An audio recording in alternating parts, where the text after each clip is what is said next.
The Reform Gamers is brought to you 100% independent and ad-free thanks to our dear patrons over on patreon.com/thereformgamers to get yourself sweet, sweet perks such as uncut early access to the episodes, special episodes of the podcast, and more. Head on over to patreon.com/theformgamers and consider lending support and joining the herd. Without further ado, let's hop into the show.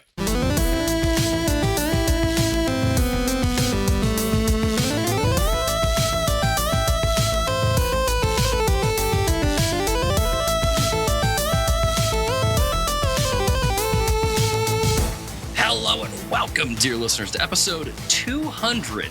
Yes, episode 200, 200 of The Reform Gamers, the podcast all about theology, video games, and getting the three musketeers of Reformed theology all together in one recording lobby and on one episode. I'm your host, Logan. I'm his co-host, Adam. And I am the other guy, Adam. Oh my gosh. AKA Skinnerness. This is Dear Ear Protective Editor. Services himself, man, joining us on the show, making sure I don't get too wild on this episode. The Dear Editor Supreme. The Dear Editor Supreme himself. So, guys, welcome to the show. Tell the listeners a little bit about yourself. Seriously, it feels like it's been that long. I need to give myself an introduction. It's been a hot minute, man. It's been a hot minute. If they only just started listening recently, I'd be like, oh, this dude's a co-host? Like, what's happening? It's like, wait a minute, this other guy's the editor? They have an editor? They're what? Oh, man. I mean, I've been around that long, haven't I? You've been around for a while. You've been our editor for what, 2 years now? 3 years? Yeah, we're up to 2 years now. That's wild, dude. It's wild to think. What a time. What a time to be alive. What a time to be a podcast. Dear listeners, we're going to spend a lot of time reminiscing on this show on a variety of topics. Also talking about some of our favorite games of the year so far. Like, we had to give a Game of the Year award out right now. We're going to talk about some of the games that we would pick for that as well. But yeah, this is episode 200, where it's wild. Where's my stuff here? I need some music. Where's that? Nope, that's dramatic piano music. Sure, we'll take that. George! We'll take that. It's wild to think that we are at episode 200 when like 100 episodes ago we were like, man, I don't know if we can do another 100 episodes, but here we are. And so we're going to spend some time reminiscing and all that stuff. Real quick before we get into any of that, though, a little bit of housekeeping. Check the YouTube channel. Check our website. There's always content going up on there that you're probably missing out on if you're not checking either one of those. So be sure to head over there, check out the fun content, and consume it at your leisure. But also, I want to get this out of the way as well. Thank you all for sticking with us for 200 episodes, close to 7 years now that TRG has been around, which is wild to think about. I mean, in podcast years, we're old. We should be in a retirement home is where we should be at. But we're still around, we're still kicking, we're still fighting, and still getting platinum trophies even almost 7 years later. But here we are. So, dear listeners, whether you're new or old, welcome to the Reform Gamers. Welcome to episode 200. Let's, guys, how do we want to do this episode? I know we have a typical format we normally follow, but like, is there anything we want to cover first, or do we want to just go into it like a normal sort of thing? I mean, you could hit the you could have hit the housekeeping sweep sound. Oh, dang it, I could have. Well, Logan, we might want to hit the housekeeping that I shared in the pre-show. Let's do that. Here, I'm gonna hit the button.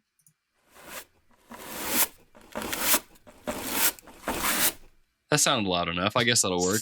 Let's get into it a little bit because really, dear patrons, if you're not a Patreon supporter, you got a meaty pre-show this episode. 36 minutes of just conversation, content, and Skinner beating the tar out of his headset trying to make it work. It's true. You missed out. You missed out on some stuff. Apparently, a one-chip challenge is going to be happening too. Yeah. But if you're not supporting us on Patreon, you missed out on the pre-show. But let's kick it off with some of the things we discussed here for the non-Patreon listeners, guys. Which one of y'all want to go first with some of the life updates that's going on?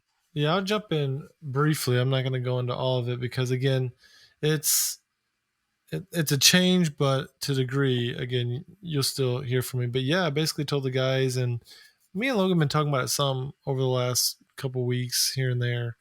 But yeah, it just seems like this season of life, it's time for me to take a step back from the podcast. Whether it's family, ministry, I mean, I'm barely finding time to play video games nowadays, let alone talk about them. So yeah, I'm gonna be taking a step back. I mean, we were joking earlier. If you're a new listener, you may be thinking, taking a step back. When have you been on the podcast? Touche. Fair enough. But I used to be really involved. And I still hope to be some in the future, of course. I told Logan I'd love to still be a part of it here and there. But, if I'm going to do something, I want to do it well and to the best of my ability. And, flaking in and out here, not really being able to jump in as much as I'd want. It just makes sense for me to step back and allow Logan to, continue to network and maybe bring Skinner on some more and just to do some different things. So, yeah, again, this ain't the last you hear from me, but it could be, it's just going to be even more spotty than it's already been. But I definitely have loved being a part of the podcast. I mean, I've been at this pot many a times in the past, but I've always been like, no, I want to keep doing it. I still do want to keep doing it. It's just the timing just seems like now's the time to take a step back. So, yeah, it's bittersweet for sure. I hate. Yeah. I mean, it's been a good run. I mean, it's been 6 years. I came on right around year 1. Mm-hmm. And so I haven't done many things for 6 years. Besides marriage, this is like the longest thing I've done since like school. So it's kind of crazy to be setting it to the side. But again, I say that, but I've got like 4 or 5 episode ideas that I want to be a part of already. Yeah. So we'll see how much I stick to. I might be flopping like Logan. Hey, dude, I've got some spare flip-flops if you want to rock those suckers, dude. They are comfy as I will get. Bringing out the chanclas. Oh, the chanclas. Yeah, dude. Yeah. Funny, one of my students actually lost his chanclas because he was jumping around and then it flew down the hallway past my room. I'm like, dude, you lost. He's like, I know, okay. but no, key phrase there out of something that Adam said. Season of life. This isn't an indefinite thing. Okay, it's not. Yeah. You guys will still hear from Adam. It is still bittersweet. When Adam texted me that, I was like, oh crap. Okay. What? Yeah. But no, I mean that's the thing. We share a document here of when we put episodes down. Anytime that we plan an episode or put one down, Adam's always like able to hop on at any point and jump on and things of that nature. And plus, I mean, the thing is too, like. If the podcast were to go away, we would still have the community that was built up around it. And I mean, at least the amazing community. Yeah, the amazing deer community. I mean, Adam, you're pretty present in the community too, so it's not like people won't ever see you or anything like that. You definitely won't find me on Discord, but you will find me on Facebook. Well, that's understandable. Discord's overwhelming to say the least. I mean, I'm pretty active still in the Facebook group, but you won't find me on Discord. Yeah. I had to make sure to silent my put do not disturb on my phone. Otherwise, my Discord notifications would be going like crazy. Yeah, don't be like me in the last episode. I left my notifications on my iPad. I was like, oops. Oh man, Skinner. Well, man, you want to talk about some of your life changes as well? Sure. So the Dear Editor, those of you in the Discord, and if you're not in the Discord, come join us in the Discord. We have fun. Almost 700 members now. I checked that earlier before we recorded. It's insane. It's huge. And a lot of active people. I'd say at least a good 20 to 50 active regularly. Yeah. But that being said, I posted it in there. I'm probably going to post it on Facebook soon, but today our passports came in. And that's a big deal because that's the next step that we needed to take toward our path of becoming missionaries to Japan. Turkey O'Ghoul from the Discord channel and I and our children are working towards becoming missionaries. And we're really excited about it. I'm not sure what that means for anything else in the future, and we've still got a long road to go, probably a good 6 to 18 months at least. But dear listeners, if you would, the Dear Editor would covet your prayers. Would love to just know that I've got a army of people praying for us and praying that the things work out, because one of the problems right now is Japan still has closed borders.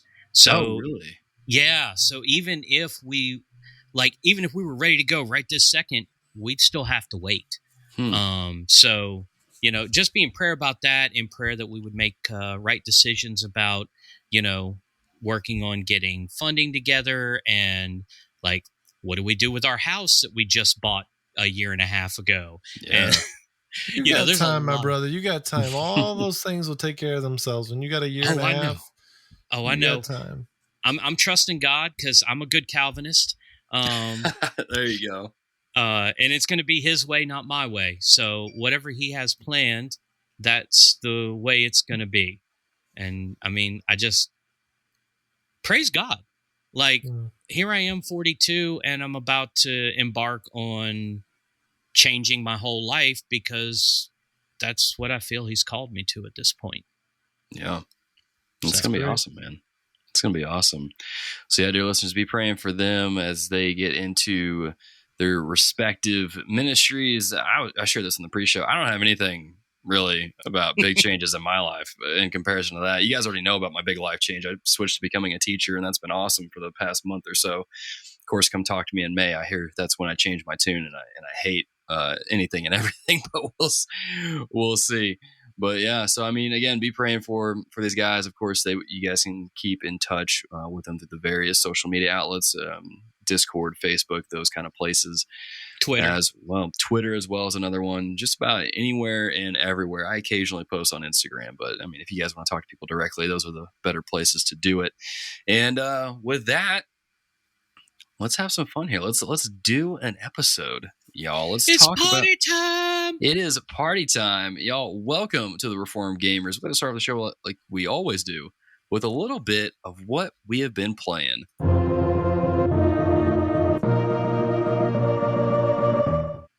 Oh, and nice. With that being said, let's kick it off. Adam, man, you handsome bearded man. You still have a beard, right? Oh, of course. You handsome bearded man. What have you been playing? I almost wanted to sing Hamilton when they go into One Last Time. I'm like, one last time. Yeah. Oh, snap. I might start crying. I can't handle it. Don't, dude. No, you're giving me flashbacks to when the Totally Rad show ended and I bawled like a baby for an hour straight and it freaked my wife out. Let's not go there. Keep it together. Yeah. I'm all verklempt. So the last time I was on was like a month and 2 months ago, and not a lot has changed. I've still been playing the same games for the most part. I have done it. Logan's inspired me to not jump into buying any other games. So yes. I've determined myself. I'm not buying. I really want to play Deathloop. I really want to play Kena Bridge of Spirits. And I've determined I'm not playing either of those until I finish one or both of Skyward Sword and Psychonauts 2.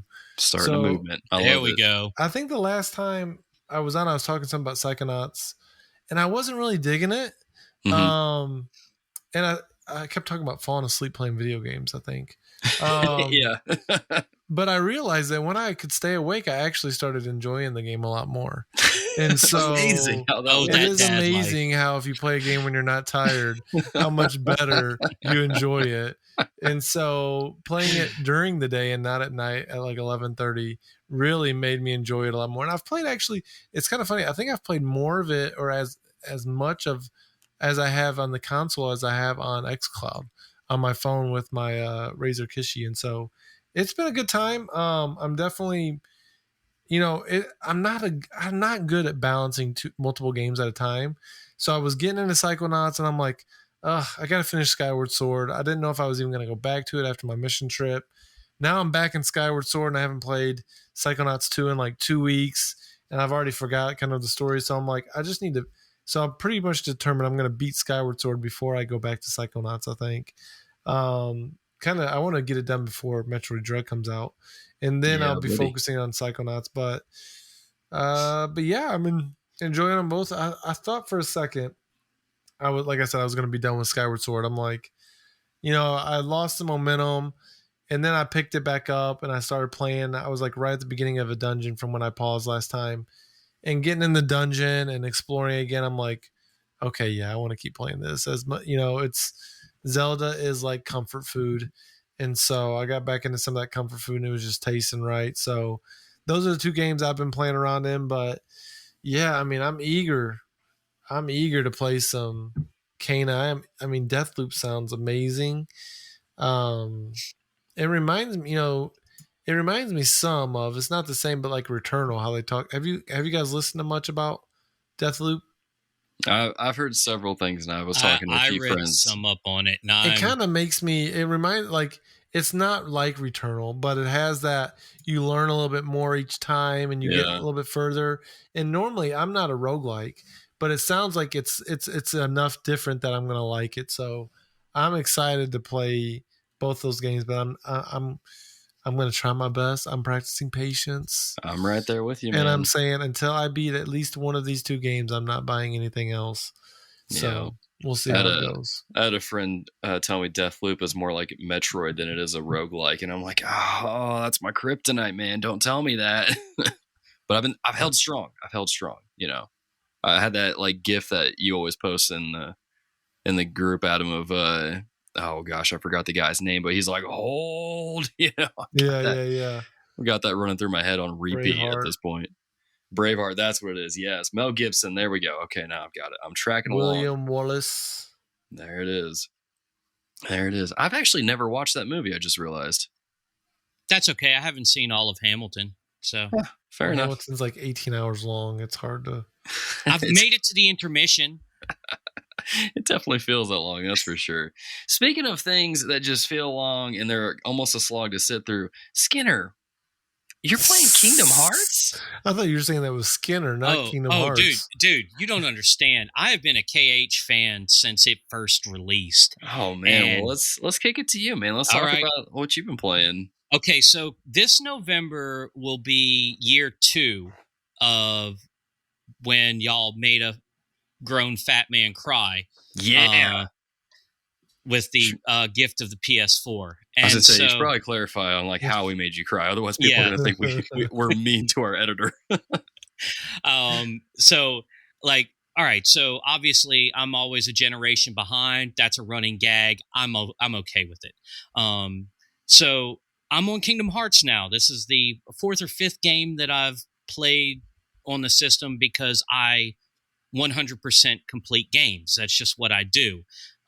So I'm on Kingdom Hearts now. It's amazing because, pro tip, with the iPad and the mobile play option, number one, I can play Kingdom Hearts on the recumbent bike while I'm exercising, and that's how I've lost 40 pounds. Dude, congrats.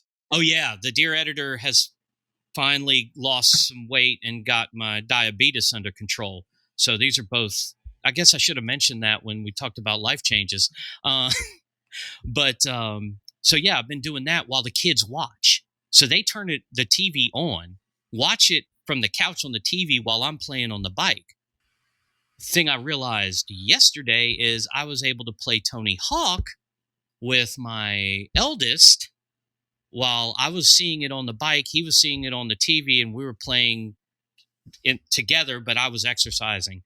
Oh, that's cool. So it was awesome. Like, it's a game changer. I'm now below 240, and I was pushing 275, I guess, at the beginning of the year. That's awesome, dude. So big changes with regards to their using gaming. Like, every time I've lost weight, it started with gaming. The first time was EA Active back on the PS3. I used it for a long time. The second time, I think it was a website called Fitocracy, I'm still a member of, that gamifies workouts. And so I've still used it a little bit, but now I'm using gaming on the recumbent bike. It's low impact, so my fatness didn't affect how hard I could go. And it's been awesome. It's been great. But yes, Kingdom Hearts, man, it's great. It's awesome. Saw Big Hero 6 for the first time 2 weeks ago because of it. So, because I wasn't going to play that. Did you see the rumor of a potential Kingdom Hearts 4 in production? Oh, geez. That is no rumor. It is coming, and I'm here for it. I'm here for it. Oh, boy. Oh, yeah. Boy. Oh, yeah. You got a KH fan here, man. I'll play it. I played all the other ones. Why not? I'm this far deep. I'm here for the gameplay. The story makes no sense, but I'm there for the gameplay. I mean, the story's Kojima level, so, I mean, I roll with it from there. It's Kojima level crazy, but Kojima makes a little bit more sense. I was gonna say Kojima definitely makes more sense than Kingdom Hearts does. Metal Gear, I'll play that though. Really, Like, the Metal Gear storyline. Dude, I Come on, absolutely understand the Patriot, the La La Lulelo, all that stuff. I read a book on it. I totally get it now. I read the book too because I had that version for the PS3 with the strategy guide that supposedly laid it all out, and I was like, "Wait, what?" Oh no, I read a book that was translated from French, and I understood. Oh wow, it. okay.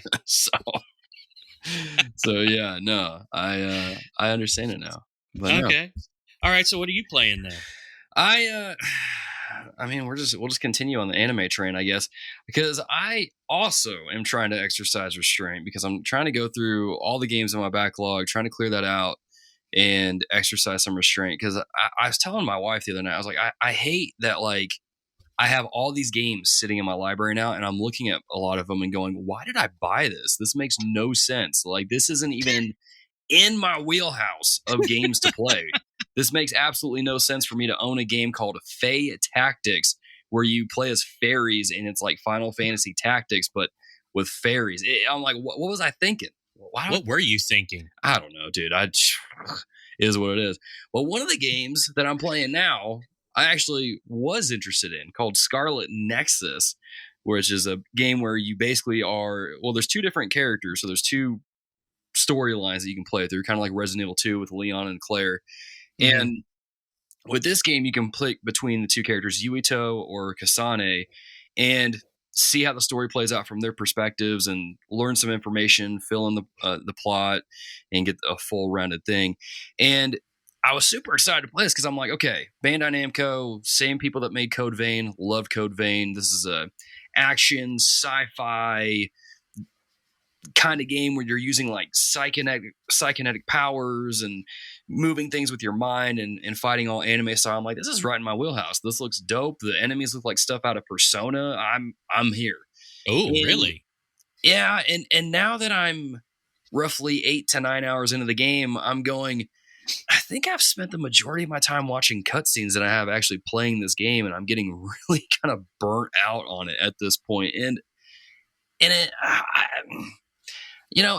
kind of bones me out because I've heard so many people within the community, but also on social media, talk highly of this game and really rave about it and love it. And I'm just not feeling it, man. I don't know. And I want to see it through at least one of the storylines, because I'm hoping there's a point where it does get really good. But man, if there's anyone listening that hasn't played this game yet, let me give you a pro tip on this. Don't play as Kasane first. Play as Yuito. Because, and it's nothing really like scandalous or anything. It's just, I see parts where if you played this game, I see parts with Kasane's story that they clearly meant for you to play as the male character first and then play through the game as Kasane, because she's filling in a lot of these holes that I kind of saw it first with Yuito's story. And I'm like, man, I wish they would have just had you play as Yuito first. And then unlock it. Yeah, because that would have it would have been better, in my opinion. Right. But it is what it is. And I don't know if me doing that ruined the game for me or not, but I don't know. We'll see how it goes. Hopefully I'll have more to report on in later episodes, or maybe on the YouTube channel. And I mean, when I'm playing the game and I'm doing the action and the combat, I'm loving it. It's a blast. I'm having fun. When I'm in the cutscenes, I'm like, guys, I can't sit here for 20 minutes in a cutscene. Like, I barely give Kojima that kind of stretch, and is that why you have such a problem with Kingdom Hearts? No, Kingdom Hearts is I hate the combat. I can't stand the controls, and I played through all the first game, and I tried the second game, and I was just like, I can't. I just can't. I tried, So. I love that kind of combat. That's just fun to me. Hey, just spamming. I love it. I can't help it. I'm sorry. Hey, there's fans for it. I just unfortunately am not one of them. But and can I just say, I am so proud of you guys. What's that? For joining me in the backlog train. Hey man, it's this whole delayed gratification thing is surprisingly therapeutic. Now, I'm gonna be real. My backlog ain't crazy, if anything. It's this is nowhere near like mine. I keep mine pretty much under wraps for the most part, the Game Pass is always. I mean, that's kind of Yeah. Game Pass is a game changer. It is Game like Pass doesn't really count as like a Well, I backlog. know. Well, no doubt, I know that. But what I'm Oh, saying I see is, what you mean. it makes it hard to even buy games because I'm like, there's so many games that I can Mhm. play. It Yeah. really is. Someone was talking about it in the Facebook group. It really does change the way that I approach buying games because there's not an urgency. I don't Yeah. have to, I feel like it does provide an avenue of where I don't feel like I have to buy a game right away. Like I've basically, unless it's a game I'm really, really, really excited about, I'm going to wait at least 2 or 3 weeks because it's going to drop $20 buying it used off of Facebook or eBay or something like that. So even Mhm. if you can wait 2 to 3 weeks, it's going to immediately drop $20. So I'm trying to at least do that route to save $20 every time. I mean, Yeah. I don't expect you to go full on Skinner and be a generation behind. I would and never back do that. out of I would it. never do Ain't that no to way. myself.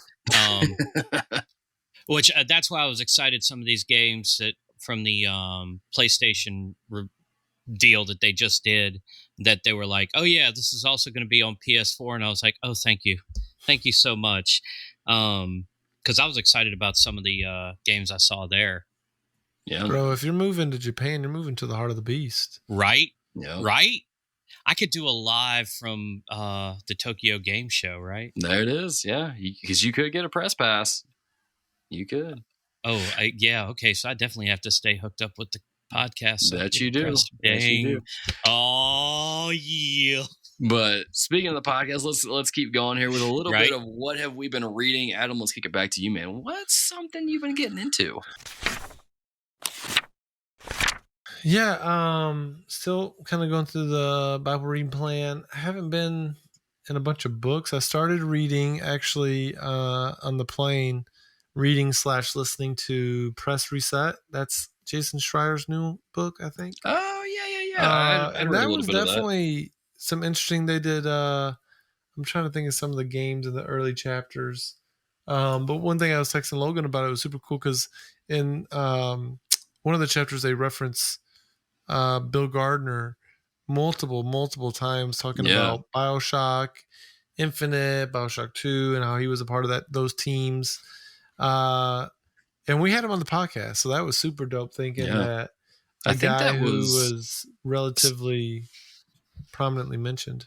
Yeah, and I think that might have been episode 50. I know it's in the 50s of the episodes. I'm probably wrong. Someone's going to go back and look, and it'll be like episode 78 or something. I don't know, but yeah, no, that was trippy to read through those and be like, wait a minute, we know this guy. Besides Colin, he might be the biggest. Him or Colin are probably the two biggest guys we've ever had on the podcast. Yeah, in regards to the video game, I mean, right. Not just throwing shit. I mean, Skinner's a big deal, but true. I'm glad you admitted that. Thank you. But yeah, so I've been reading and listening to a little bit of that, and but the biggest thing has just been in the Word, and I was reading in Exodus. Moses coming off the mountain or being up on the mountain, and I was just reading and just thinking like, hey Aaron, what were you doing? Like, you had done so good. You had helped bring the people out of Egypt, and you're sitting here like leading the way of like, hey guys, give me all your jewelry and I'm gonna make an idol for you. And it's like you started off so good, and then Moses comes down and he's like, listen, I'm going to blow this thing up. And he breaks the tablets, destroys the idol. I love it. He burns the idol and then like breaks up. I'm trying to think of what's the exact phrasing they use, but he it wasn't enough just to burn it. He like crumbled it up basically. Just really Didn't he crumble it up and make them drink it? That is true. He made them drink it after that. Straight savage. That's that's pretty intense. That's like what we, as a parent, like you did this upon yourself. Now you got to drink it. But I was just thinking about it. It's just how quickly you can go from walking with the Lord, following his guidance, and then next thing you know, you've built an idol factory. It does not take much. The greatest leaders in the Bible, Moses or Aaron got to see the miracles. He saw the plagues happening, and here you go, just a mere 10 chapters later or so, he's sitting there building an idol. This is your God, he says. This is the God that brought you out of Egypt. It's like, and so it was just a reminder of like, man, Adam, you got to be careful. You may think you're doing all right, but you are 2 or 3 steps away from being in a place that you never thought. Aaron would have probably never thought when he was helping lead the people out of Israel, doing all these things that I don't know how long it was, but months, years later, he's creating an idol for the people of God to worship. So again, we don't think that we're going to get to those spots, but it was just as I was reading that today, I was just like, man, like how quickly you can get to a place like that if you're not careful. So we got to stay on guard. We got to make sure we're walking with the Lord. But that was something recently that stuck out with me. Yeah, man. Makes me think of First Peter that says, the devil prowls around like a roaring lion, looking for someone to devour. And there's a call to resist him, and he will flee us. That's definitely a good reminder, for sure.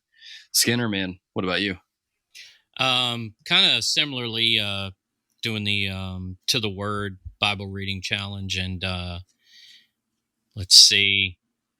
I mean, we're still we're jumping back and forth. I think today was Galatians, and just really just trying to stay in the Word, because if I get involved into too much else, I'll start to kind of drift away from reading it. So I've got to make sure I read it daily, or I let myself get busy otherwise. Yeah. And there's just so much in the Word that's so good. So much so that my brain just froze on me. I was about to say, I was like, wait, did we just lose Skinner? Yes, in a way, yes, you did. You totally did. I guess because there's so many things going back and forth, because we're also, during family worship, we use Table Talk, because our church recently joined up with them, so we get that for free now. And oh, cool. It's got a, I don't know if you've never gotten, I'll save it for the recos. Anyway, so we're using that, and it's going through 2 Corinthians right now. And tonight it was talking about Paul having to defend his ministry, because people were saying, oh, you're just doing that to get accolades. Like, you're just doing that for yourself. And he had to spend like 5 chapters of 2 Corinthians being like, no, I'm not. I'm doing this because God told me to. Like, if I boast, it's only because God has given the growth. And sometimes I fear that, like, when I start bringing up, oh yeah, we're going to be missionaries, or we're doing this, or we're doing that some people, because I've had some people kind of like, well, you just want to sound all big, don't you? Not in TRG, but in other places. And so it's hard to deal with some of that sometimes, because, there is that fear where we're told not to boast, because if we get our accolades here, then we'll have received our reward, and that's it. So it gets interesting sometimes, but it's important to remember that we are to do the job that God has given us, regardless of what people think. Yeah, definitely. And to do another it to thing I'm His reading. glory. Oh, sorry. Go ahead. I was just saying, to do it to His glory as well. Not grumble about it. Amen. And then lastly, in a in a secular way, I guess, I've been reading American Gods, because I really like Neil Gaiman, and it's fun. It's just fun. Neil Gaiman's pretty cool. I think he wrote the one on Norse mythology that I read. That was pretty enlightening. American Gods. Is that what it's called? Yeah. Oh, well, maybe that's what I read then. I don't know. Either way, it was dope, though, because I read that after I had played God of War, and I'm like, oh, man, okay, so that was actually more accurate than what Marvel's doing. Fair enough. So, oh, maybe not. American Gods they had some Norse gods in it, but they've been supplanted by American gods, basically. Oh, okay. Technology and stuff like that. No, I read one that was straight up about Norse mythology then, and that's when I learned Thor was not with those golden locks and chiseled like a no bodybuilder. But oh well, fair enough. Well, switching over to what I've been reading then.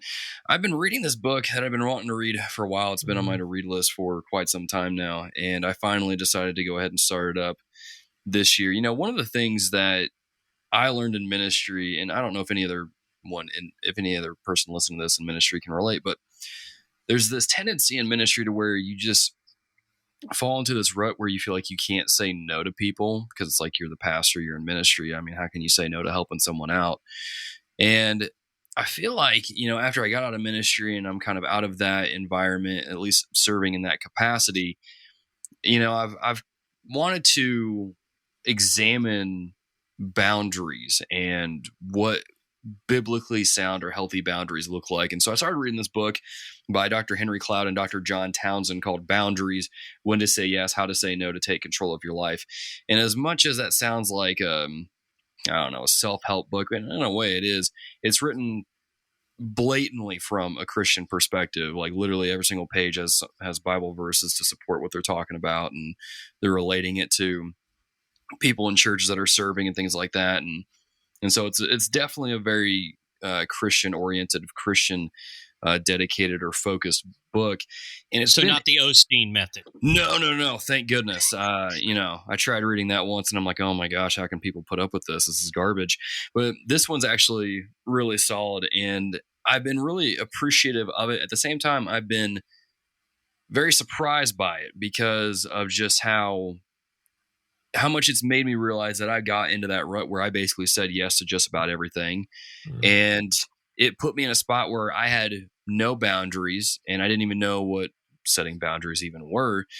And now I'm at a point where I'm like, okay, it's okay to say no to certain things, because they even talk about, like a recent chapter I just finished, they were talking about how, we're to do things without grumbling, we're to be cheerful when we do it and things like that. But if you keep saying yes to everything and you're always depressed or frustrated or angry, then you're not really loving at that point, because inside you're building this resentment towards others, and you're not really being the cheerful giver, so to speak, that we're called to be in the Bible.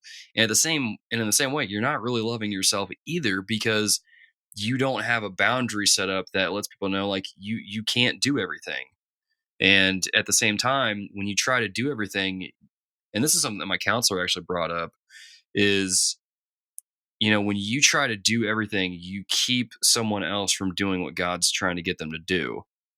And so it's been a really good read. I've been reading it through it very slowly, intentionally, because I want to really think through some of these concepts and really kind of write some notes down and go through it. And so it's been a good read. I'm glad that I'm reading it now. I wish I would have read it sooner, because I think that probably would have helped me out mentally in ministry, and would have kept me from experiencing burnout when I did. But at the same time, God times these things in a certain way to when they're most effective. And I think this has been very good for me now, especially when I'm in a season where, I'm experiencing a lot of new things, and I got to let people know, like, I'm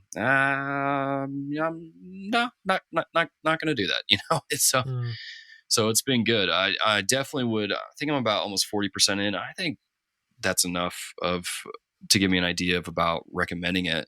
I definitely think that at least the first part of the book, it would be good for anyone that is curious about that to at least check out if you are interested. It's a pretty popular book. I think Hannah's read it before and talked through it with a girl. So I think in this topic, I think it's my understanding is it's a pretty reputable book in that field. Fair enough. Well, that's good to know. That is excellent. Very good to know. Well, guys, let's continue on with episode 200 here. Before we do, a quick reminder to rate and review the show on your favorite podcast app of your choice if you haven't done so already. And let's kind of get into it, guys. 200 episodes of the show, nearly 7 years. We've experienced a lot. We've talked about a lot of things. We've played a lot of games to the point where people are wondering, like, how we're even doing this. But, man, let's take some time to reminisce and then ultimately land on kind of what has been our favorite game that we've played this year, and kind of what we always do in case you're a new listener.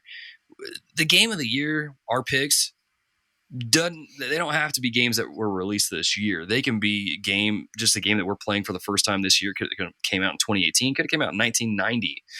That's just how we roll. We do what we want here. which is how we do it. That's how I think that's how we've been able to do the show for as long as we have. We just keep doing what we want. And then if people get mad, it's like, all right. Just no mobile games, right? Yeah, no mobile games. There's no such thing as a good mobile game. I had a conversation with one of my students in class the other day, and he just kind of looked at me stunned, like, how dare you say such a thing? And I'm like, play better games then. I can't, Get good. Yeah, exactly. Get good, dude. 1v1 me in Dark Souls. And so let's start with this. I mean, Adam, me and you have kind of been here the longest. I mean, pretty much, I think you came on shortly after episode 20, if I remember correctly. Mm. And we came on and you were like, beyond, and and that's kind of where I want to kick things off is really that moment there, because I remember when I brought you on and I was super excited. And I don't know if I've ever said this on the podcast, and I don't even know if I even told you this, Adam, but like another host from a podcast that we were closely tied to that is no longer around, unfortunately, the Rugged Marriage, shout out to them. And one of the hosts reached out to me and was like, yeah, when Adam first came on, I was a little nervous. I wasn't sure how he'd do, but then listening to his first episode, and then when you guys said, what have you been reading? I was like, oh yeah, no, this is exactly who needs to be on the podcast, man. Mm. And it's just, I mean, dude, it's like you said, we've kind of been married to the podcast for as long as we've been married in our respective marriages. Seriously. It's just, dude, when you look back at 200 episodes, man, what do you think? Yeah, I think it's been. I remember. I mean, when my first episode, it wasn't like, oh, this is the new host. I don't remember what the first. When I came on as a guest, I don't remember what it was about. It was something about coming into TRG, what it was like experiencing all these floods of games. That might have been, as I was, I think that might have been what it was, because. And some of our listeners, they may experience, I think it's toned down a lot more since then. Mm-hmm. But in those early years of the podcast and the Facebook group, it was very much of like recos consistently and like, oh, have you played this? You haven't played this, and everybody talking about their favorite games. And I'm like, I've not played any of these, and it was super overwhelming. Because I borrowed a PS3 to play Metal Gear. Yeah, I remember that. I'm trying to think. I played some Metal Gears. I played Ratchet and Clank, didn't you? Ratchet and Clank. Yeah. I tried some God of War. There was like Eco and The Last Guardian. I played those on PlayStation 3. There was like a whole slew of games. I had got a PS4 and I was dedicating all this time to PS3 because the group was like, you got to play all these games. Yep. So it was really cool seeing that. And then when Jonathan was stepping away and I was talking about it and just seeing the way that we evolved the podcast, one of the big conversations that we had was, okay, if we're going to be a Christian podcast, other than just not swearing all the time, what does that mean? What does it mean to be, whether it's the Reformed Pub video gamers or the Reformed gamers, or whatever that means.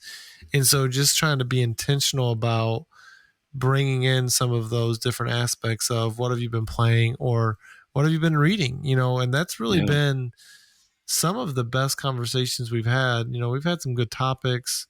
I love just talking about video games. This is a great outlet to just talk about things that we've been playing. I love talking about the news. I love following it all, but really we love talking about the Lord as much, more than these things. And so to have had another outlet to get to do that, whether, I'm not getting to preach a ton. Even when I was at Cedarville, I was doing a lot of discipleship, but getting just to process with Logan and with the listeners about different things that God was teaching me, whether that's through books or through his word, has been a lot of fun. We've joked about going to church a couple times on the podcast. Logan, cutting it up, starting to preach. I've got to go on here and just kind of share what God's been doing in my life. And we've known that those with each other and with other listeners has made an impact of, we didn't know, but God was working in our lives at the same point that he was working in a similar area with other people. And so that's always been just one of my favorite parts, is getting to talk about what we've been reading and how God is using his word to shape us. Because like I said, yes, we are a Christian podcast, and we don't have to talk about these things to be that, but it definitely is one of those things of like, this is just who we are. This is our niche. This is our thing. Is yes, we're going to talk unashamedly about video games, but we're also going to talk unashamedly about how God is working in our lives. And so someone can skip it if they want, but it's just who we are. And I think that's why our community and listeners have really stuck with us, because it's both and. We're going to do both those things to the best of our ability. And God, I think, has affirmed and used both those things throughout the years. So those are some of my big early takeaways of coming on and seeing those things shape. Yeah.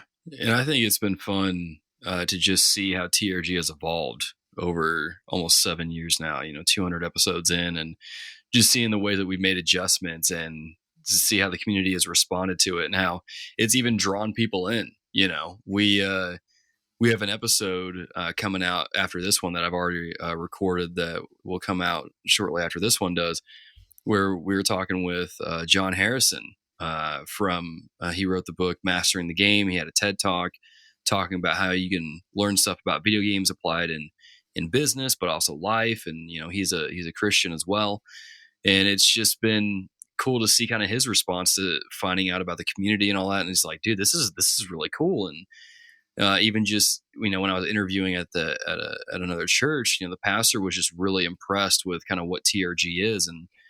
And he even, when he was starting to look it up, he had that thought of like, okay, this is either going to be really just like dumb, or this is going to be something special. And he listened to a few episodes and looked at some of our socials and was like, this is really like legitimate. Like, this is what they're doing is incredible.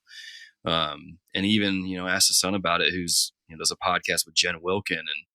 And he was even telling his dad, he was like, yeah, no, this is a legit thing. Like, this is really impressive. And we do when I approach the show, I'm just like, yeah, this is cool. This is what we do. I love doing it. I love talking about games. I just never really think like, I don't mean this in a bad way. Like, I don't really think of what we do here as like impressive, so to speak. I mean, like, I think we try to do like the best quality that we can put out, but it's just, I just never really know, I guess, how this might come across to people. You know what I mean? Like, and so it's just kind of cool to hear that sometimes, especially from people who are new and have no connection to you, no relationship with you. And they're like, dude, like what TRG is just really, really cool. And I think really a lot of that is owed to the community that's grown over the years around it, and how, it's just like with Discord, I don't have to really monitor it because I've got a great group of mods over there that handle it. I've got a great group of mods over in the Facebook group that are really passionate about the community, that really care about, doing what's best for the community and maintaining unity. And it's cool. And then we're over on Twitter hanging out with a bunch of like retro gamers that probably don't listen to the show, but they're really good friends, and it's just cool to talk to them. And I don't know, man, it's been wild to see. Like, if you would have told me that TRG is going to be like part of this big community thing in 7 years, I would have been like, first of all, I don't see it lasting past 3 years because of how podcasts typically last 2 years on the internet. But just the fact that the community is what it is, it's been fun to watch, and it's been cool to meet some new people, and especially meeting people like Micah and Wesley, and I'm sure I'm forgetting people, Nate and Josh over at Backlog Breakdown. It's just cool to meet people that like legitimately care about one another. And, it's just like Skinner, when you got on here earlier, you were asking for people to pray, there's going to be a dedicated percentage of the people in the community that are going to be praying for you. Yep. When Adam was doing his adoption, going through that, there was people not only praying, but supporting. Mm-hmm. And it's just, what other community is like this, man? I don't think there is the one. church, maybe. Oh, well, okay, fair enough. But True? wait, I have a sound. There it is. You got 'em. But Skinner, what about you, man? Because you kind of joined us, not right at the start, but you joined us, part of the way through listening to the show and then eventually editing the show, man. What has it been like for you going from a listener to the editor? That has been like the coolest whirlwind I've ever been a part of.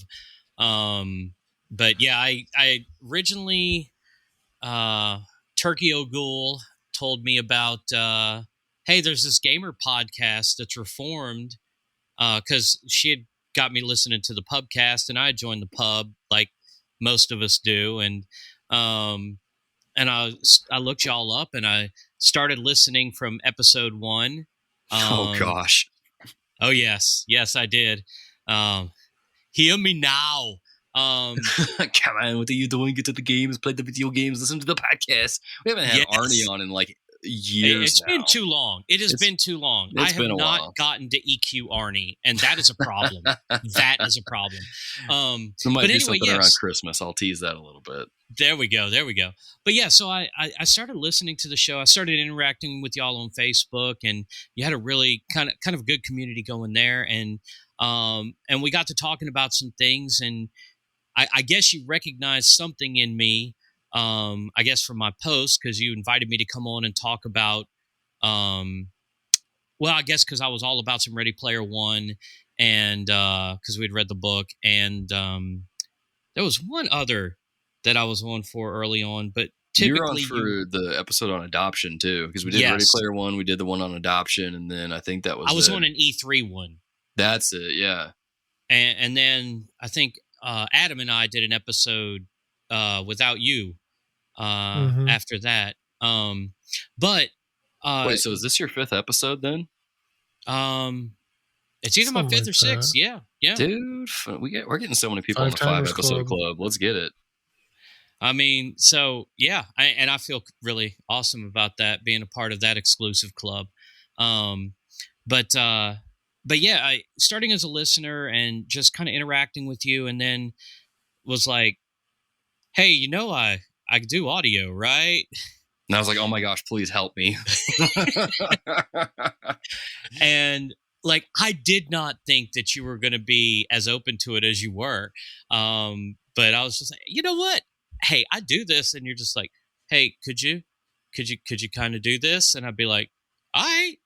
And it's been an amazing ride ever since. I mean, audio hasn't always been great from everyone who's been on. It's been tough sometimes, but yeah.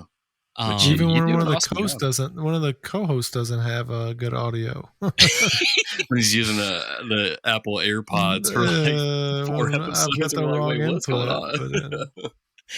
Oh man, yeah. Okay, so that was fun. But I've actually had a lot of fun. Just like you give me the episode thing, and then I go find audio clips from the games and stuff, and different stuff like that, and you giving me the freedom to put the sounds in between the sections and try to really give us a bit of a professional step up. And I'm by no means call myself a professional. I'm not. Yeah, you might as well. A professional gets paid, and more than once. Okay, I was like, wait, we got you a PlayStation. Yes, you did, and I tell everybody that story because it's an amazing story. I still need to send you a Death Stranding director's cut when that drops. So who's getting paid around here? People are starting getting paid. I may not leave if that's the case. I get paid in games and memes, dank memes. But yeah, and then being a part of the starting of the Discord. Yeah. That was another huge thing for me. Like that, when you started that up, I think there was like 12, 13 people in there. Yeah, because it was a Patreon exclusive for the longest time. Yes, that's right. Oh, that's what it was. I was a patron for a while. Actually, like right after you got started, I went ahead and patroned. Yeah. And then it went from there. And yeah, it was a patron exclusive for a long time. And then finally we're like, I want to open this up. And I'm like, let's do it. Yeah. And it's been great. Yeah, it's been so awesome. I mean, kind of going back on what Adam said, the biggest thing that's really impressed me about your show, even from the get-go, has been the heart of God that can be seen up underneath it. Yeah. Like in everything that y'all do, it always comes back to the Lord. And that's part of the reason why I wanted to be a part of it. That's part of the reason why I've stuck around, is because I can see that, and I want to be a part of that. Like, I want to help grow this podcast because I know it's reaching people. I know there are people who would never have even thought about some of this stuff, hearing these episodes that have been done because they're listening to the game-centric ones, and then they just start listening to all of them, and they're having their hearts open to the word, they're having their hearts open to the gospel, and it's just it's great. Yeah, man. And I kind of want to brag on you a little bit there, because you were talking about how appreciative you are about the freedom that I give you, because I give you, like, I mean, for listeners don't know, like, I literally let Skinner just do just about whatever he wants with the episodes, because when you did that first episode and you edited it, like, I saw that one, you really cared about the show itself, kind of like what you've been expressing. But not only that, it's like it's like with the whole idea of delegation that's biblical. It's like, all right, I'm going to let Skinner do this. He's going to elevate the show and bring stuff to it that I simply can't do. He's probably going to have ideas for it that I don't have, or couldn't really do. And just like when you started putting in the sound transitions, putting in the music from whatever game we were talking about on the episode, I was just like, this dude's got it. Like, I literally, that's one of the things I love about you being our editor, is I literally don't have to worry about anything, because I know you got it, and you can make me cry now. Well, don't do that on air, but I mean, it's just, I just know that you've got this, and it's just cool having an editor like you. I honestly wish we could pay you, what I think is what I think you're worth, because you do an awesome job editing all of our episodes. And oh man, no, all right. So that's why I think, like, when you say, I don't know if I can call myself a professional, it's like, dude, shut up. You are a professional. Like, come on. Like, thank you. It's like when I brought Adam on, the show got elevated because we did the What Have You Been Reading and started really focusing and doubling down on the Christian niche. And then when we brought you on, the audio quality got bumped up to like several thousand levels because you were editing it way better than I ever did. And then you started adding all these professional little touches and flares and these cool little like nods and these cool little like editing tricks that, hopefully people catch. I mean, I at least appreciate them because they're hilarious when you on the ones you do. But it's just like, yeah, man, it's the whole thing of really, if there's one thing that this podcast has taught me, is that you really do need other people to succeed, but to also just, in life in general, this whole podcast thing has been one giant lesson about community.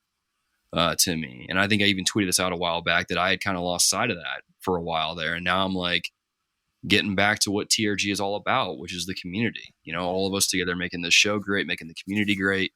And then alternatively, as that flows out, it makes our respective communities great. And so I think that's something that we just knock it out of the park here on the show, all of us together. It takes a lot of people to build what we've built here. And it's not just me, I don't want people to look at TRG and be like, man, Logan's built something cool. It's like, it's not just me. It's literally all of us, and, with the show, I'm just one part of it. Without Skinner, without Adam, TRG would not be what it is today, So I'm sorry. I mean, without Logan, this wouldn't be at all. I'm sorry. I mean, honestly, without you, bruh, there would be no TRG at this point. I don't know about that. I think the several people that we've had come up around the show could have. But you've definitely been you've been the foundation. I mean, you've stuck with it, and we've talked. I mean, I've talked you off a couple of ledges before. Or has Christ been the foundation? Huh? Yeah, juke. Where's Bob Blandbergo at? Does he get the juke? Does he still listen? Yeah, but I think you kind of said this earlier. I mean, the fact that it's gone on 7 years, just doing something for that long is a testimony, because it's hard to keep up with stuff. I mean, everything is always vying for our attention, and the enemy is a liar, and he wants us to be defeated always. And so, I mean, like I said, I've talked you off of, dude, just take a break. Yeah. We're not going to quit the podcast. Just take a break. Let's take a step back. Let's look at, okay, maybe we're not going to be the next 100,000 likes on Facebook or whatever, but God is using it. So let's step back some and just keep doing what we're doing and just enjoy what we're doing. You know, we don't have to do all the things, the Twitch, the YouTubes. Let's just keep doing what we enjoy. And so to be able to persevere through those times and to not just throw in the towel, that's a big deal. And so I am proud of that we've been able to make it 7 years. And as I say that, I'm peacing out. So good luck. You're not like peacing out. You're gonna fade out like that meme. Exactly. Yeah, I'm giving the peace sign and I'm slowly just backing away. Oh man.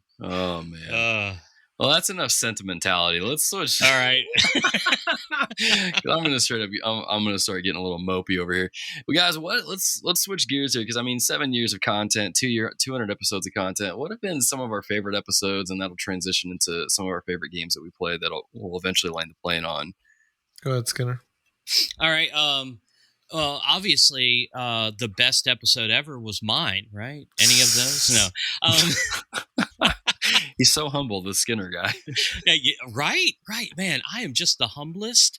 Like only Jesus out humbles me. It's just amazing. Oh, he went there. Okay, no. We'll be looking for a new editor here soon.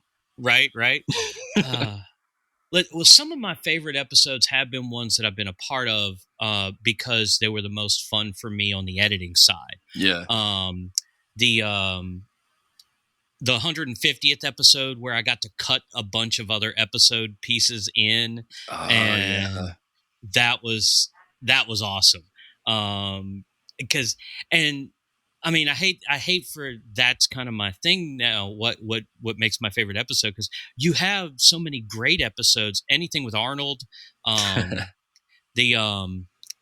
crud, what was it when you used to do the viewer mailbag thing? There was a song, Party Chat. Party Chat. Yeah. Oh, I love that stuff. Dude, shout out to Steven Gutierrez for hooking us up with the beatbox intro to that. Right. But yeah, my favorite episodes have been ones where I've been tasked, not necessarily by you, because like you said, you just kind of let me do my thing, but where I've tasked myself with, okay, I need to grab content from here. The Black Friday episode where I pulled all those old commercials. Dude, see, stuff like that, that's what I'm talking about. Any of you dear listeners that haven't checked out any of our, specifically last year's Black Friday episode, needs to go and listen to it, because Skinner cut up some old ads for the intro. It was dope. I loved it. But that's a lot of my favorite stuff now, is where I get to do that fun work where I know a bunch of the patrons aren't actually going to hear it because they just listen to the patron feed.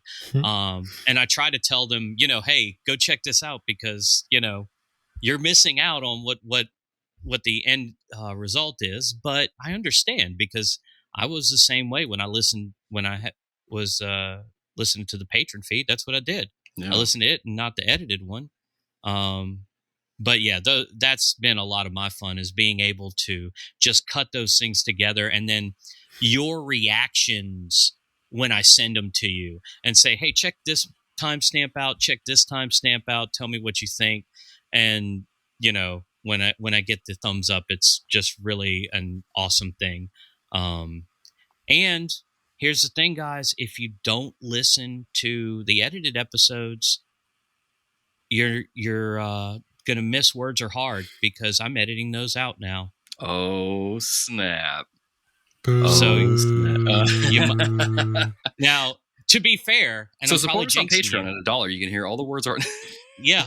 Well, to be fair, it's an hour and 40 minutes in, and you have not had a Words Are Hard moment. Oh, you jinxed it now. It's going to happen in the next 5 minutes. Well, yeah, I've got to make sure it happens, because this is episode 200. There's got to be a Words Are Hard moment. What if this is finally the episode it just doesn't happen? 200 comes episodes. Together. It finally happens. That's good. I'd say a couple of my favorite episodes, not to be redundant on some of these things, because I know we've kind of mentioned some of these. I mean, it's always a fun one if you've never listened to one with our wives. That's just a fun That was a good look one. at our families, and getting to have Hannah and Camilla join us that was just a joyful, fun episode. I think we enjoyed it maybe way more than they did. Yeah. But that was definitely a memorable one and fun one. I still get requests from people from time to time where they're like, "Hey, when are y'all's wives coming back on?" Because that was like one of the best episodes you ever did. And I was Here's like, going to be a it was fun thing. awesome. There's going to be a thing like 10 years down the road where we get to have our kids on here. Logan and them will have adopted by that point. That would be wild. And that's going to be the next level. And if I haven't adopted, I'll just have some of my students from my classes do it. Like, here, guys, fill in for my kids. So that's definitely one of the good ones. Man, I'm trying to think without just saying some of the blatant ones, like the Bill Gardner one.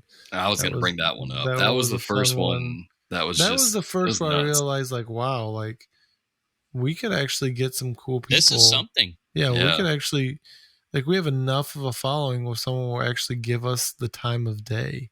Yeah.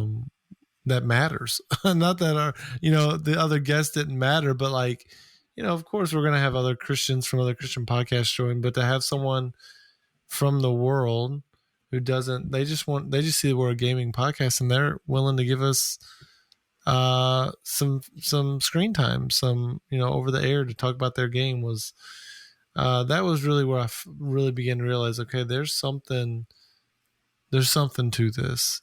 Yeah. And then I think they only did this once, but I remember there's one episode I rocked solo. Logan's done a few of those.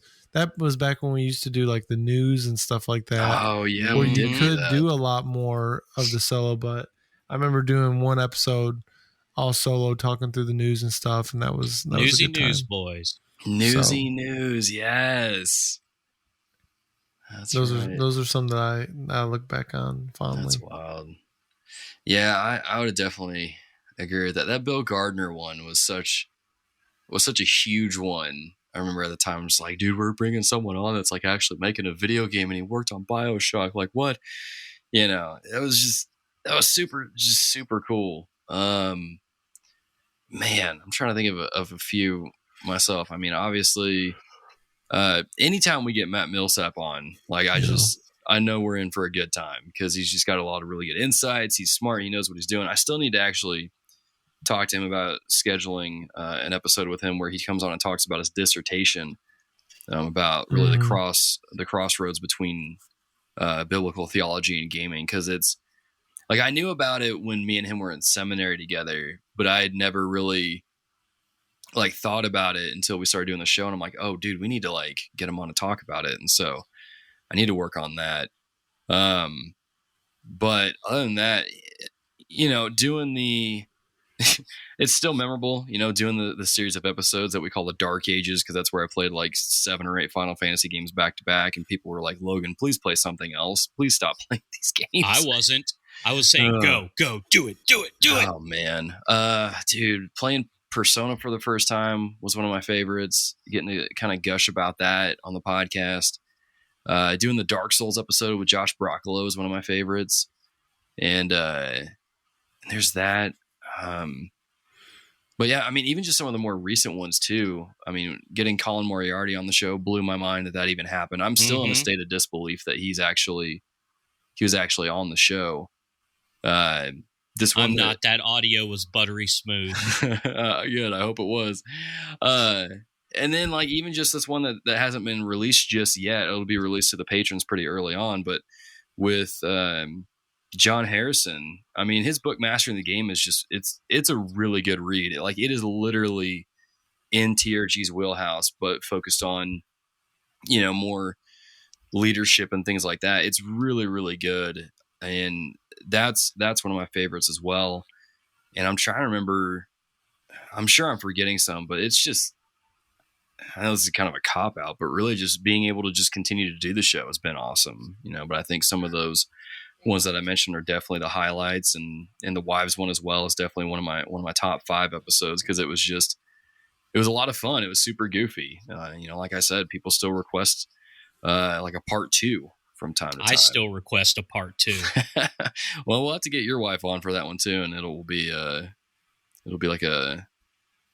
I just lost my train of thought, but it'll be like part 2 will feature your wife too, and that'll be a lot of fun as well. But so we kind of start landing the plane here. As always, dear listeners, let us know what some of your favorite episodes have been. I'm always curious to know.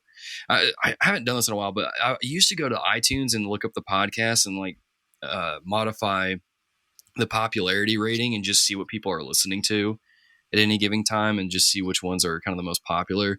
And it's always cool to see kind of the older episodes that people are listening to. And you can always tell like there's a bunch of people going back and listening to the older episodes because of how that fluctuates. But with that being said, I mean, almost 7 years, 200 episodes, we've played an insane amount of games. I will be the first to admit we still get messages where people are like, how are you guys playing this many games? Like, and you guys were pastors, you guys are like, and you're married and Adam has, how is this possible? Because pastors only work 1 day a week, right? Well, youth pastors do, and it's only for 2 hours on a Wednesday, There you go. There we go on that. True. Getting some mileage out of that drums one today. So with that, I mean, what has been maybe some of our favorite games, but also our favorite game of the year that we played so far? Adam, let's kick it back to you, man. Yeah. It's been an interesting year. I was looking at my games I've played so far this year, and normally at this point, I'd probably be around 23 or so games. I mean, we're 3/4 of the way through, and I'm about 8 games off my normal pace. I'm usually about 30 games a year, which sounds ridiculous, but that's dope. It is what it is, I guess. I'm about 15 games in this year. And so, I mean, there's been some fun ones. I mean, it's funny looking back so far. I mean, I played a lot of Assassin's Creed Valhalla, Immortals, Phoenix Rising, Ori and the Will of the Wisp. I played both Ori games, Returnal, Mass Effect 3, MLB The Show, Ratchet and Clank. Some fun games, but I mean, if I'm thinking about the game that has stuck with me, I'd probably have to say at this point, Returnal has probably been my most enjoyable game. It's definitely not a perfect game, but it's the game that I've thought back on. And if someone's like putting me in a corner, that's probably at the top of my list right now. But again, Ratchet and Clank was a great time. I mean, just really thinking of the PlayStation 5 and really showcase titles. That's one of those. But I mean, time-wise, I've probably put as much time in Assassin's Creed Valhalla as I did any of them. I didn't even finish that game. Oh, wow. So, I mean, some definitely, but really, I think as we think about this question, the reason I even brought it up as potential topic is we're in it at this point. We're gearing up for the final stretch of big games that are coming out. And so right now it's Returnal, but I know there's some big games, whether that's Kena, Bridge of Spirits, Deathloop, Metroid Dread, the Mario Party Superstars, just to name a few of the soon to be. And I mean, we already know that the beginning of 2022 is going to be straight up bonkers, those first 3 months. And so by this point next year, we're already going to have a ton of games. And I mean, Psychonauts, a lot of people, for them, that's their game of the year so far this year. So, but if you were going to say, Adam, what's so far you think is your game of the year up to this point, I'd probably have to go with Returnal at this point. Oh, wow. Interesting. Man. It was just so much fun. That game loop, I kind of miss it. It was so addicting, just not wanting to screw up. Because I was like, I don't want to waste all this time. Right, yeah. But it was, man, I really, really enjoyed that game. Yeah, man. I hear you. Well, Skinner, what about you, man? I know you've played quite a bit this year, and I know you're a generation behind, but still, that don't mean a thing. What are you enjoying? Like, what have been some of your favorite games, and what would be your pick for your favorite game you've played this year? So, as you pointed out earlier, I am enjoying the year of 2018. Yeah, man. Good year. It's a good year. That was a good year. Dude, of games, it's an man. amazing year. So, God of War, Horizon Zero Dawn. I'm playing Kingdom Hearts right now. Spider-Man.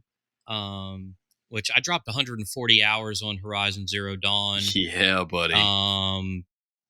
Probably close to that on God of War. Spider-Man was a little bit less. I think I was closer to 80. Mhm. But I feel like if I'm going to play a game, I'm going to get everything I can out of it. Yeah. So it takes me a little bit longer to play, obviously, but those games were so good. Yeah. Like, there was so much good in them. And then I'm still doing Tony Hawk because I can't put that down. It's like, I don't know. It's that bad drug you just don't want to go back to, but you just can't help it. Yep. And of course, I'm introducing my kids to it, so that's always a bad deal. But man, okay. So like, I mean, how do you pick from those titles? Like, I mean, because they've each got their thing that they did so well. Spider-Man really giving you that feel of going around the city, and the fact that there was no fall damage. You could go all the way down to the ground and just make a giant crater in the ground, and that was it. Yeah. I loved that.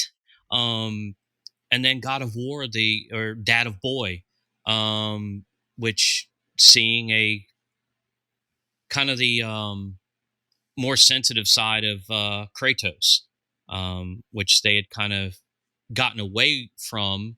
It was almost like earlier in the games they tried to build it, and then they got away from it and just made him as brutal as they possibly could for, the fun of it. Yeah. But seeing this side of it and the story of that, and knowing Norse mythology and where that's going, and Ragnarok coming, that's like, oh man.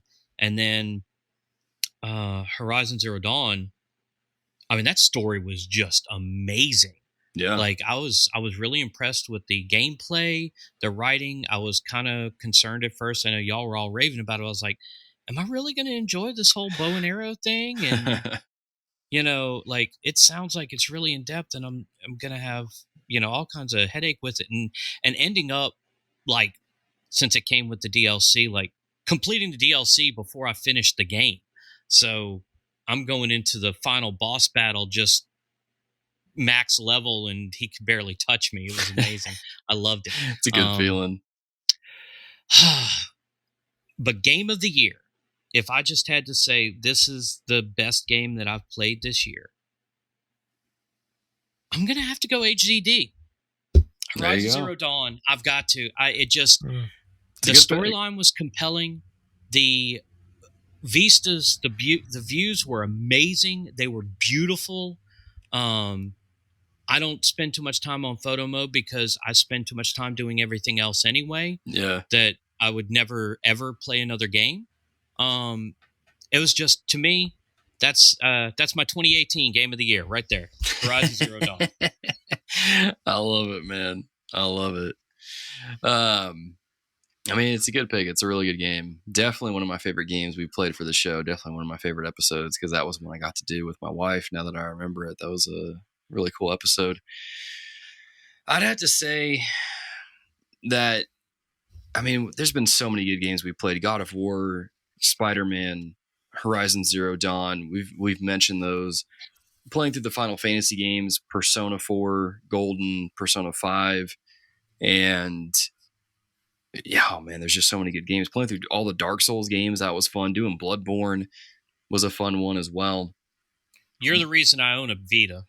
There you go, man. Vita Island, Golden, staying strong. I think Adam's the only one on the show, and you that are still on there. I have a PlayStation TV somewhere, so I'm on a raft outside of Vita Island on that thing. Is what I am. I'm hanging out. I'm still there, but man, even Resident Evil 2 Remake, Resident Evil 3 Nemesis, such good games. If I had to narrow it down though to really this year, oh dude, and then getting to play Metal Gear Solid for the first time, because when Adam got a PS3 and was playing through them, I was thinking, I'd never played them either. I'll go ahead and play them, and now they're some of my favorite video games of all time. I still say Metal Gear Solid is Psycho Mantis. Psycho Mantis was really cool in the first one, but blew my mind. I still say that Metal Gear Solid 3 is, and I don't say this about many games, but it's a perfect game. Like that Snake game. Eater? Yeah, Snake Eater. Like I can't believe at how good that game is. I don't know if it holds up well now, but when I played it back when I did, that game blew my mind. It was perfect. Oh man, No so doubt. many good memories. But when I think about kind of what I've played this year, I've played some of the more newer releases as they've come out. Monster Hunter Rise, Resident Evil Village. What else has there been? Ratchet and Clank Rift Apart. Sekiro? Sekiro was a 2019 game, but that was when I played this year. Okay. Ender Lilies is one I'm enjoying now quite a bit as well. Ghost of Tsushima? Ghost of Tsushima is another. Well, did that come out this year? Was that this year? I think that might have been last year. Yeah, okay. 'Cause I'm behind. No worries, man. But as I think about a lot of these games, there's really 2 games that stick out in my mind. Well, no, 3 now that I think about it, that really just stick out in my mind that I'm just like, these are my favorite games that I played this year. And it's between Knack 2. Who? Knack 2. No. Knack 1, my dude. But no, like the games that the top 3 that I can think of is Monster Hunter Rise, not Ghost of Tsushima, Death Stranding, and Sekiro. Those 3 games, in one way or another, just really hooked me and drew me in. And Monster Hunter Rise was just really good because it just took what was great about the previous games and then just improved on them and made them better. And then Death Stranding got me thinking about a lot of different things. It really challenged me just intellectually and got me thinking. And I love the performances. It was well acted all around. The story was really cool, even if it didn't make sense most of the time. And then Sekiro, I played right when I was going into a new job field and I was uncertain about how I would do. But then I approached it with a mindset that I did in Sekiro. I'm going to go into this boss battle, get roughed up a little bit, learn how the boss works, and then exploit their weaknesses and then be really good at the game and get better at it. And that helped me get into this new stage of life where I was approaching something I didn't know, and I was probably going to get beat up a little bit, because the kids are really vicious at my school. No, I'm kidding. The kids are great. But it just really helped me kind of get over that mindset of being afraid of starting a new career. And each of those games means something differently each of those games means something differently for a different reason. And as I think about it, as weird as it is to maybe pick a game that came out in 2019, I think probably my favorite game I played this year is Sekiro. I played that game was it 4 times, 5 times? I think I played through it 5 times, like once on once on Xbox, and then 4 times on PlayStation. And it's a really good game. It's really solid. It's not for everybody because of how brutally difficult it is, but it got its hooks in me, and it helped me kind of transition into this new career. And, Sekiro kind of means a lot to me because of that, just because of the sentiment, the sentimental part of it. And so, it's a good game. So I'll pick that. If people really want me to pick a game that came out this year, then it'll be Monster Hunter Rise because that game was just really stinking good. But, Sekiro is definitely my favorite game I've played so far this year. And so I still need to do a YouTube video on it. I just don't know what I'm going to say besides go play the game. But yeah. Well, that being said, dear listeners, as always, let us know what some of your favorite games you've been playing this year are and some of your favorite episodes of the podcast. Maybe some of your favorite memories as well as we begin to land this plane. Adam, dude, let's do these patron thank yous. Thank you. You love me. You really love me. Together one last time for a little while here. Right. As always, I'll read the red, you read the blue, and we'll kind of go from there. As always, these are the folks that support us over on patreon.com that allow us to continue to do what we do here on the podcast. And those lovely folks are Aaron L. White, Alex Castellanos, Andre Swan, Ashley Cronenbitter, Chris Freeman, Christopher Commanda, Daryl Tavares, David Henderson, David Matthews, Derek Smith, Isaac Stoltz, Jake Walker, Jeff Jackson Jr., Jimmy Chonga, Joanne Monroe, Joe Morgan, Josh Broccolo, Kokora Daki, Luke Strain, Mark Fromm, Matt Edwards, Matthew White Chocolate McDougal. Skinner, you're in the document. Go ahead and take on these next red ones. Matthew Milsap, Melvin Benson V, Micah Hendrick, Michael Toller, and Mr. Butts. I just wanted him to say Mr. Butts. Thank you. I wanted to say Mr. Butts too. Adam, go ahead, man. Nate McKeever, Paige Pinson, Retro Rewind Podcast, Ryan 1701E, Sam White, Samuel Kalunga. And Skinner, go ahead and take on the last ones, man. All right, in radio voice. Savon Penna, Third Strongest Mole, Travis, Vincent Yu, Weatherman Keefe, Wesley Ray, and Xavier Medina. There you go. Y'all, thank you so much for supporting us on Patreon and continuing your support over there.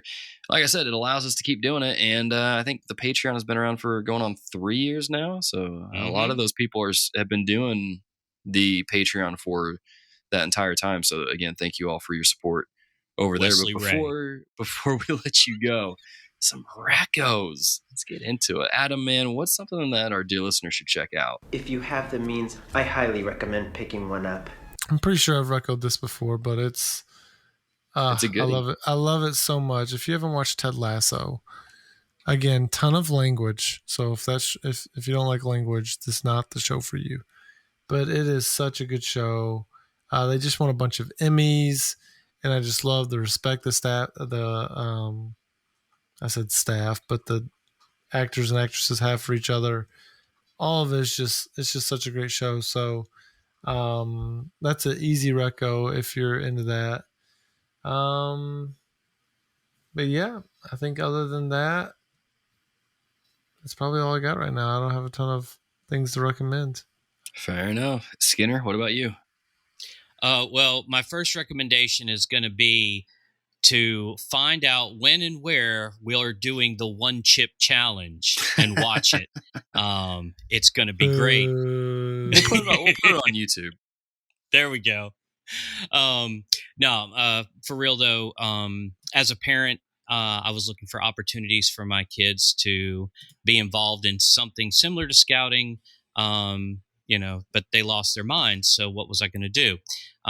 There's a program called Trail Life and American Heritage Girls. American Heritage Girls is 26 years old now, and Trail Life, I think, is 8. And they're seeing huge growth, especially after the pandemic. It is a traditional scouting style organization, but completely based on Christian values. And our goal is to raise godly men and women. And it has been awesome to be a part of. My kids have been involved in it now for the past, they're on their third year now. And I've just seen a lot of growth in them from it. So it's been awesome. And I get to go camping, which is always fun. There you go. I know I don't look like the type who would enjoy camping, but I actually do. As long as it's not 100 degrees out. That was miserable.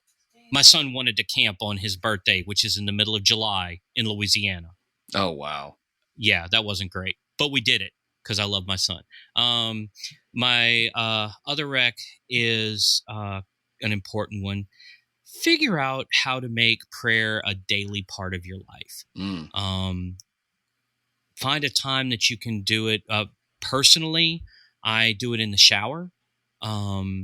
Because that's something I do every day as I shower, and I make that also my prayer time. Now, I pray other times of the day, but I make sure I get that one in the shower to make sure that I start the day talking to my Father and, getting the day on the right track. Because it's supposed to be to His glory, not mine.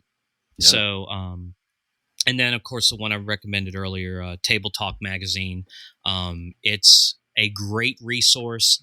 And the daily devotionals, they're a little bit heavy for my kids. I mean, my kids are only 8 and 10.